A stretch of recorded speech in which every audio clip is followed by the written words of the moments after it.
Welcome to episode 6 of the Fitasylum Academy Podcasts. We hope you're enjoying them, and we really hope that you enjoyed our last couple of guests, Gary and Tilak. If you have any recommendations for guests, please drop them in the comments or tag us on your stories and tell us who you want to have on. You could even tag them as well. Maybe Ryan Reynolds while he's down at while he's in Wrexham. Yeah, while he's here. It's not for Harrow. 2 hours. We'll pick him up. I'll go to him. Yeah, I'm not bothered. Take everything, just go to him. Who would you like on anyway, Harry? Honestly, don't care. Honestly, don't care. Anyone and everyone. Okay, that's very nice. Personally, I'd like someone like Mourinho or Hamilton. I think they'd be really interested to talk about their education and their roots through professional life. And you reckon they come on, yeah? Just give an email. Maybe not. No, I'm not sure. Anyway, welcome to the podcast, Harry. How are you finding the podcasts? Yeah, I'm enjoying it. It's good. The setup's getting better. We've got new lighting, cameras, going up in the world and all that. I feel like we're very professional now, especially from the... Too professional. It's making me feel uneasy, yeah. It's not our wheelhouse, that, is it? Full professional. Yeah, it's got to be like 90%. Yeah, it's too much. Anyone who knows us will get that as well.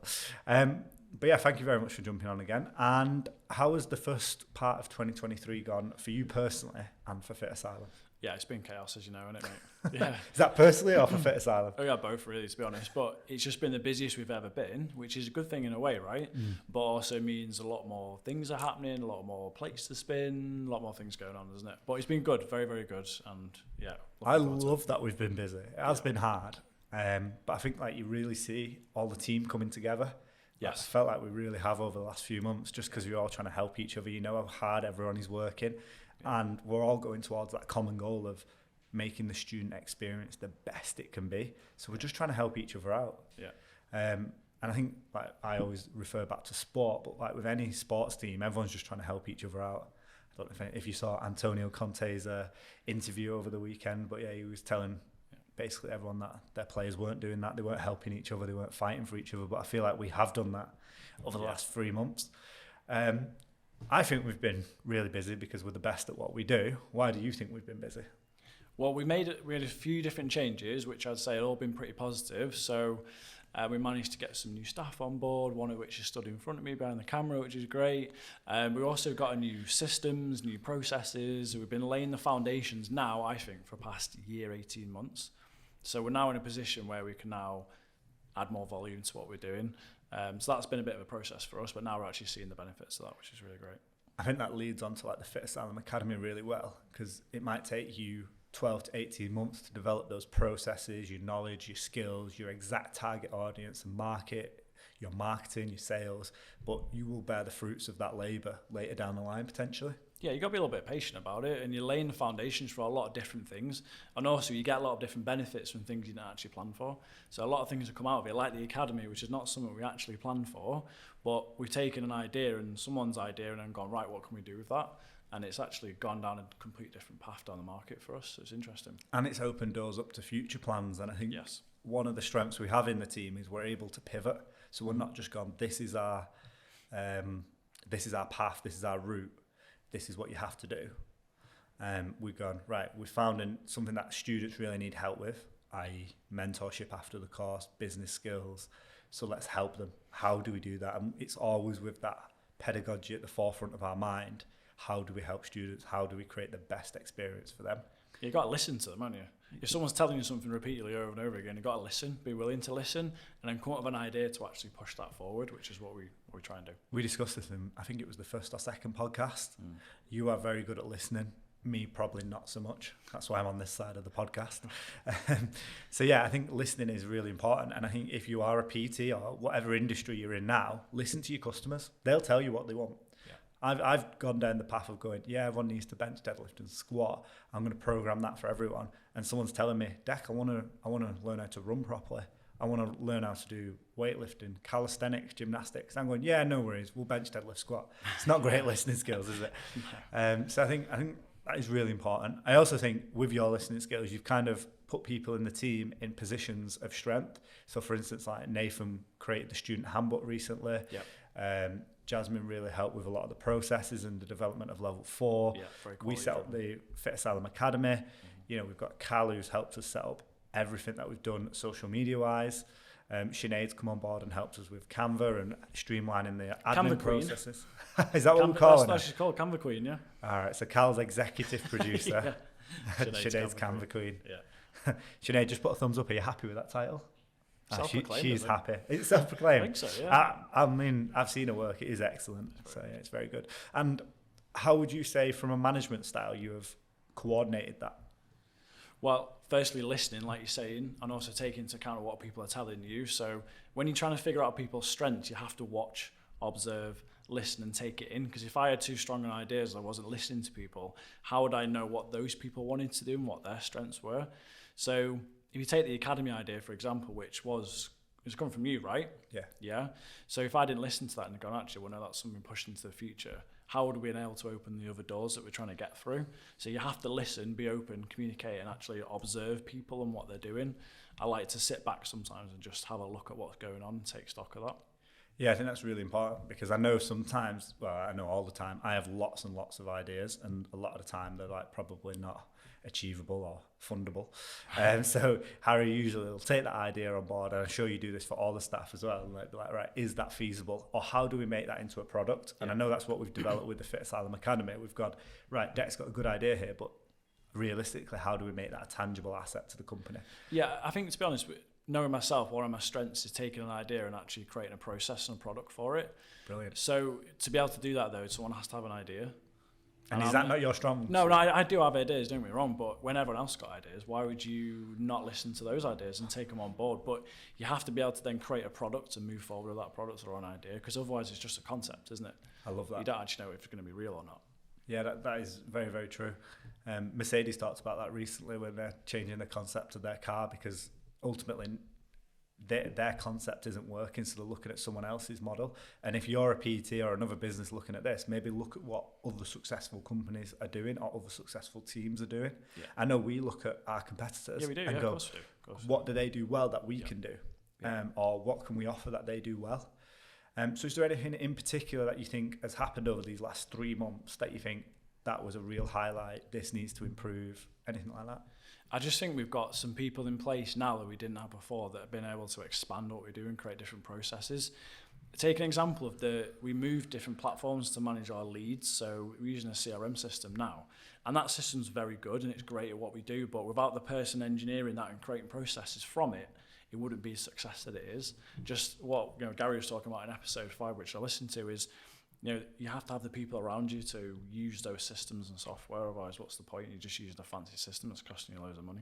I think that happens a lot in our industry. I know when I was younger, I'd invest in apps or websites and training courses, but realistically, it was one of my friends who's Advent Print, who I've talked about before on the podcast. He always said to me, ask yourself one question, Dec, does it make you more money or does it improve the customer experience? And I think I've always gone back to that. Does that improve the customer experience? Does the Fitasylum Academy improve our students' experience? 100% it does. It's offering a product that no one else has. So that's amazing. Same with the student handbook with Nath. Like, no one else offered it. And now it's a massive resource. It seems silly that we didn't have it in the past. I know.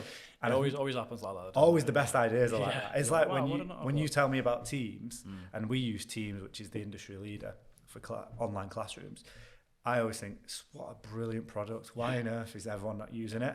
And they've just not got to the same stage as us. I just think why people put money into random things when there's actually a product there that's usable. Sometimes you don't need to create your own thing. You just need to engineer what someone else has got and make it better and work for you. Or how you see it in your eyes and perspective. Yeah, your processes, your systems. Take something else and make it better. So for the people listening, they might have an idea. And you said your strength was developing a process or an action plan. What would be the first stages of that action plan? Well, seeing where you're at now and seeing where you want to get to. So it's a long-term planning section, setting a target for that and then trying to find the steps along the way. And also communication between different people. So pulling people together, getting the ideas and then working out, right, well, what do we need to actually do to make this a reality? So like with the Academy, we've got loads of ideas, but what do we need to do? Well, we need to get a system. We need to write the content. We need to do this, we need to do that, and then formulate your milestones or your map along the way. I love that. Yeah, Harry was really good at breaking it down. I'm probably, as we've discussed on other podcasts, not very patient. So I would have just been like, right, we've got a week, let's get all the videos done. Where Harry was like, right, today, Dec, we're going to do module 1 and 2. And without that guidance, it was, we wouldn't have done it probably. And the other thing is we did the scripts, which we've looked at the document the other day. It's like over 20,000 words already. It's a book, isn't it? It's a full book. And I didn't realise, and I know if I'd gone, right, let's sit down and do 20,000 words, I just wouldn't have done it. You wouldn't have thought it was achievable either. I wouldn't have thought it was achievable, but because we've broke it down, and I think that's important for anyone listening, if you do have a goal of setting up a new business, or if you want to set up a new system or process, or you have a big kind of project you're working on, break it down into small little milestones and goals. I think Harry has, done that really well with us as a team. But also stick to like what you're going to say in timelines, because we're very big on that. Yeah. And also promises. So like when we got really busy in January, Harry and the director said to us all, we've got more help and staff coming and resources, and lo and behold, we've got new members of staff. And I think you can't ask more from people from that. If they tell you they're going to do something to help you, and I think everyone has helped, and everyone's trying to chip in. I always think when you go through times where it is really, really busy, like the first 3 months has been for us, I think you'll find out how good everyone is working as a team. I know you said communication earlier, and you probably have to put up with everyone's rants, and then you're very good at listening to that and turning it into a positive. I know you do it with me sometimes, so I can imagine you do it with the other staff members. Is that true? Yeah, it's very true, but that comes from my wife, that, Oh, really? She did that many years ago. We met in university, and she did that to me all the time. So it's actually a learned skill, if I'm completely honest with you, but yeah. I think a lot of the skills we develop from like our partners or the people we spend the most amount of time with. And I know I've learnt skills from yourself, so it is very transferable. And I think if people are listening to this podcast, hopefully you are, maybe look at the people around you and see how they are impacting your life, and what skills can you take away from them. There's usually a reason you've got them in your life, so I'm sure they'll have some good attributes that you can learn from and develop, and maybe even sit down and go, what made you a good listener? What made you a good communicator? How do you problem solve? How do you plan stuff? Because like you said, you put all the right people in the right places. So that's amazing that you've gone, right, I know we need this person to do this person to do that, where I probably would have just tried to do everything myself, because that's just my stubbornness. Yeah, you almost want to control the idea as well, don't you? Because it's almost an idea that you want to pull through to fruition. But I get a better benefit from working as a team and collaborating to get to that end goal. Yeah, I think it's more satisfying as well. It's a more enjoyable process because you're getting everyone's input, and it's more enjoyable. You feel that buzz of having that team around you. Working independently, you might not get that. So like with PTs and you would collaborate with other PTs, right? You would do that. I don't think that happens a lot, and it's something we're trying to push as a provider. I want us to get like to a point where we can network regulate. It's the whole point of the ambassador program. PTs are sole traders, they're lonely industries, lonely people. Hopefully we can get them to work together. It makes making content easier. It makes sharing ideas easier. And we discussed it with Gary as well. Like, someone might have a certain experience in a certain industry, and you might want to get into that industry. So for instance, one student might be really good at pre and postnatal, but the other student might never have gone into that industry, but now she wants to, or he wants to. So it's really interesting that experiences can be shared, but also so can processes, so can how we do things, whether it be sales, marketing, anything like that. Hopefully you can help each other. And again, that's all the Fitasylum Academy is. It's just shared experiences. And I think that's what makes it so valuable. We talked about it in the first podcast.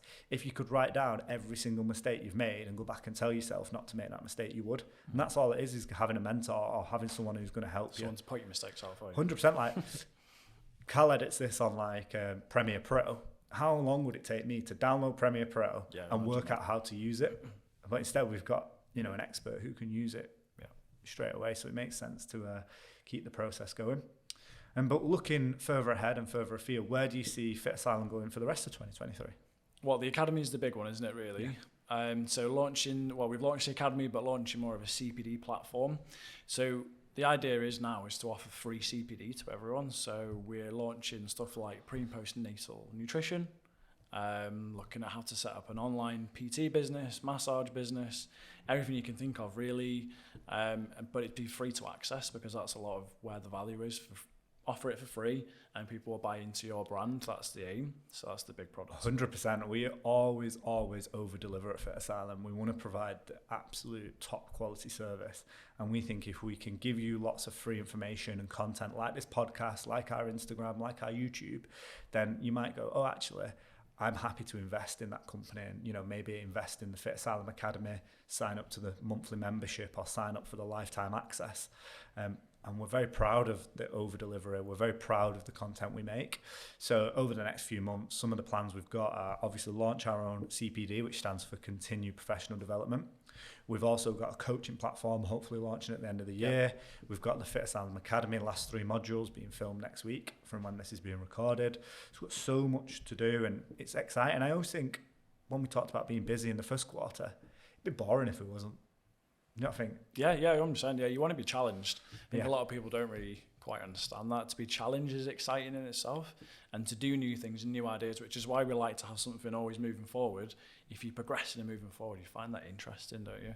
Rather than sit back and go, right, this is great, this is the status quo, but what do we do now?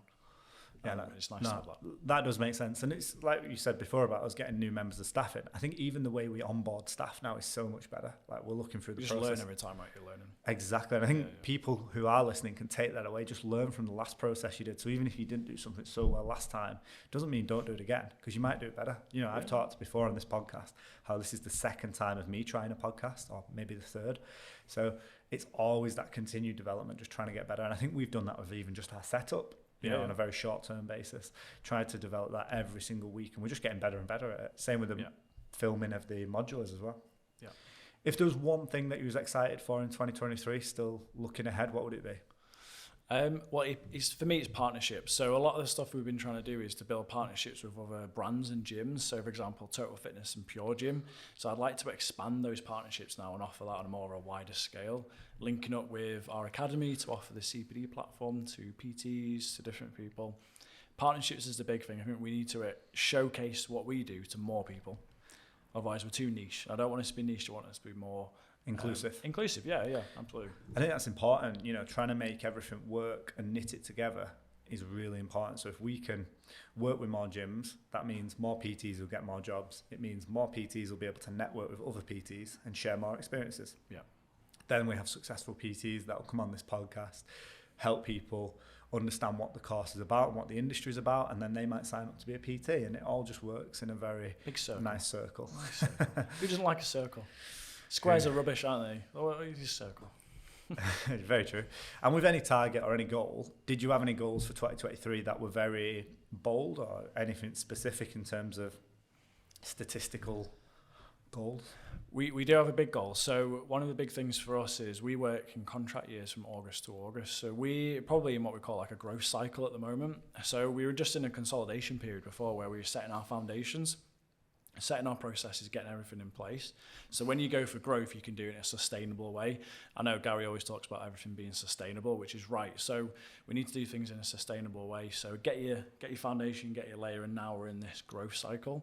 So a big thing for us is to go for maybe a bigger government contract so we can help more students, so we can have more people at one time and make sure that those people get into the industry the right way. So that's exciting for us to be able to do that. But without this first period or the last few months of the last year, we wouldn't be able to do that.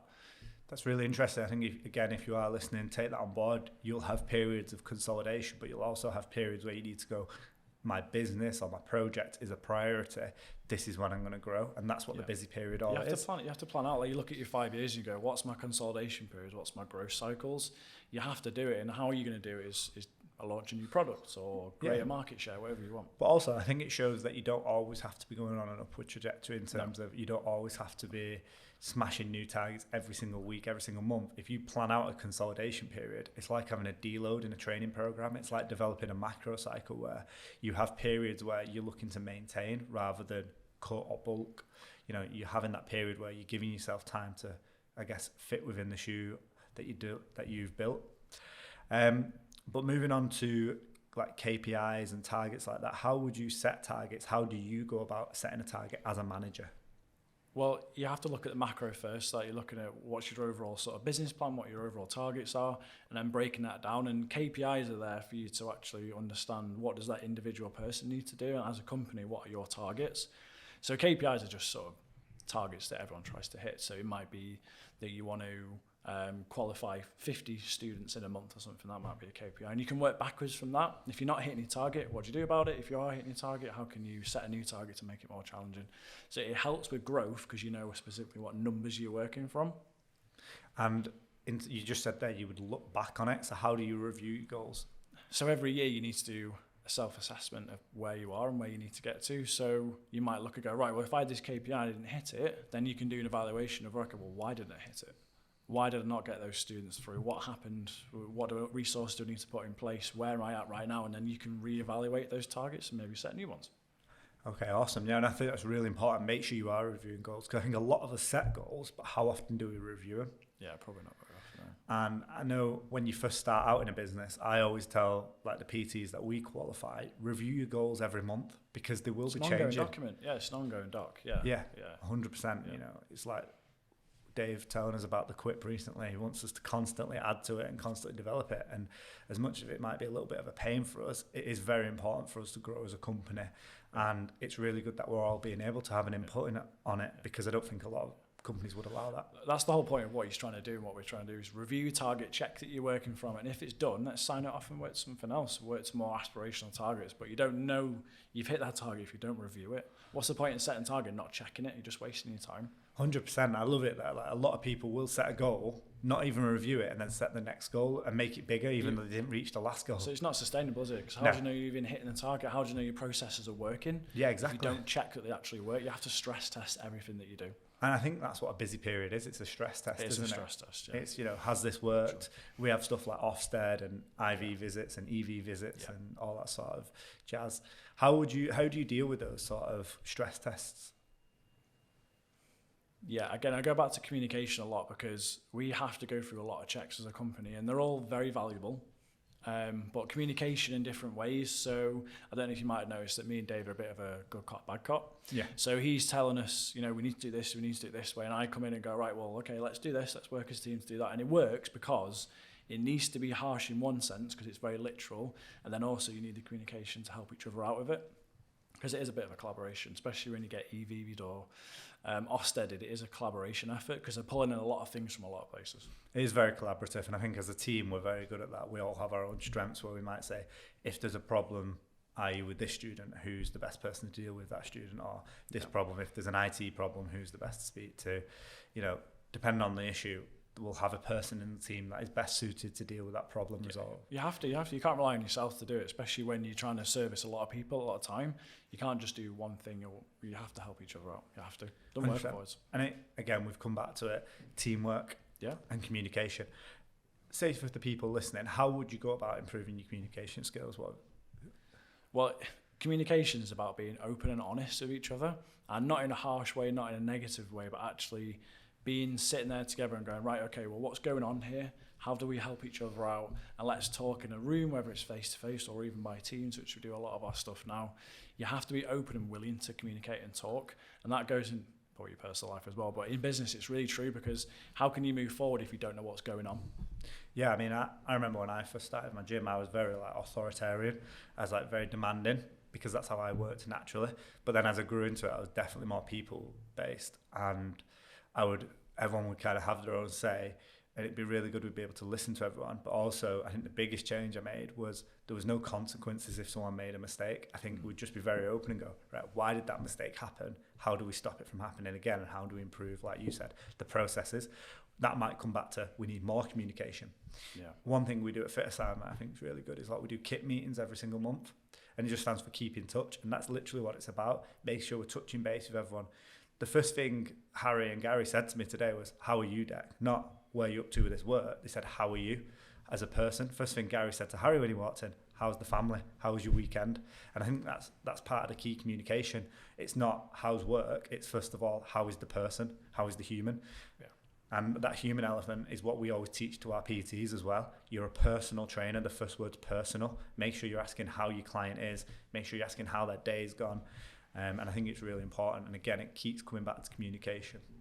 I like how honest our tutors are, or all the staff actually, to be honest with you. you've said in a meeting recently, this isn't working, it's causing issues. And then instead of we going, right, well, actually, I've got an ego here, it's my idea, that's my idea, you can't destroy it. Going, actually, okay, well, if it's not working, let's change it. No, I thought that was really good, actually. That's a great example. So we did it, and we did it out of the aspect of we want the learner experience to be much better. We don't want any tutor to feel like, any student, to feel like they're not enjoying the experience or the journey with us, because ultimately they're here to learn. They've come to us for support and help, and that's all we want to do. And sometimes we may put something in place that is practically, it works really well, or in theory it works really well, but practically it doesn't work well. So we're always there. And again, going back to communication, we're adaptable, we're flexible, we can pivot and change. You have to be able to change. Yeah, 100%. You have to. If you don't change, you're just going to go backwards, or something's going to happen. You need to change. It's that whole thing, isn't it? If you just keep doing the same thing but expecting a different result, it's just insanity, isn't it? So always review your goals. And if something isn't working, don't be afraid to try different things. We've tried many things with just this podcast, social media. Even if something's going well, maybe ask yourself, how can it go better? Harry, if there was one takeaway of something that students could take away for goals, reviewing goals, as well as communication skills, what would these sort of takeaways and tips be? Well, if you're doing targets, you need to write everything down. Yep. First of all, it seems simple, but if you don't write the things down, how can you then review them? So have a working document that you can review and work back towards. Set your targets and make sure they're always time-bound and obviously achievable for that person. But making sure that you do have those conversations with people in an honest way and say, right, well, there's no one's at fault, but what can we do to make it better? That's the biggest thing I've learned, is if you take the ego away and just say, what can we do to make it better? Let's be honest here, open. I think that's a really good one as well. And maybe speak to someone that you're close to and go, these are my goals, what do you think? Because if I set a goal saying I might hoover the house every day, that's just an unattainable goal. So you have to make sure that whoever you're with, the people that you surround yourself with, they'll tell you if it's an achievable goal. Yeah.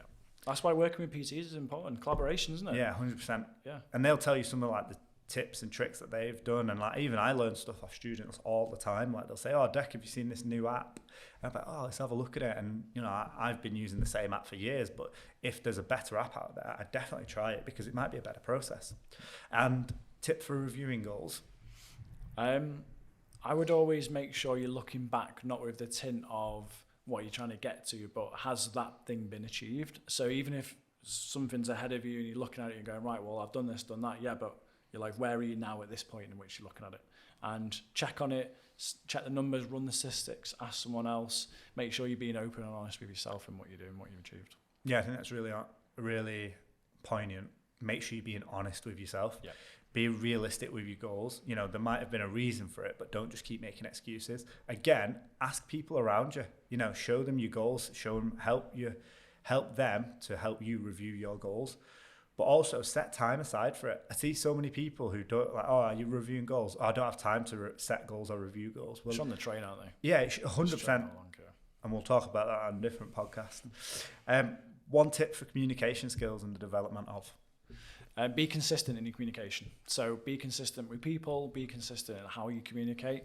I found a way of communicating, so I kind of stick to that in terms of how I communicate, not necessarily like changing or getting better, but just be consistent in how you communicate, because then that person can then reach out to you and they know what to expect and they can have that consistency with you as a person. Yeah. And for me, communication wise, pick something that works for you and your lifestyle and how you are as a person. Yeah. Like a good example is I like to respond to students as soon as I can, because that just suits my personality better. I'd like to make sure something's done, where other tutors prefer to have a set time for it, which is great for some learners because they'll know I'm going to get a response. Yeah, it's consistent for them, isn't it? So there's different methods for different people, but I hope you have enjoyed this podcast, guys. Harry, have you enjoyed it? Very much so, yeah. Awesome. And if you have taken anything away from this podcast, please drop it a like and then a little bit of a review. Also, please share it to your stories and other social media platforms.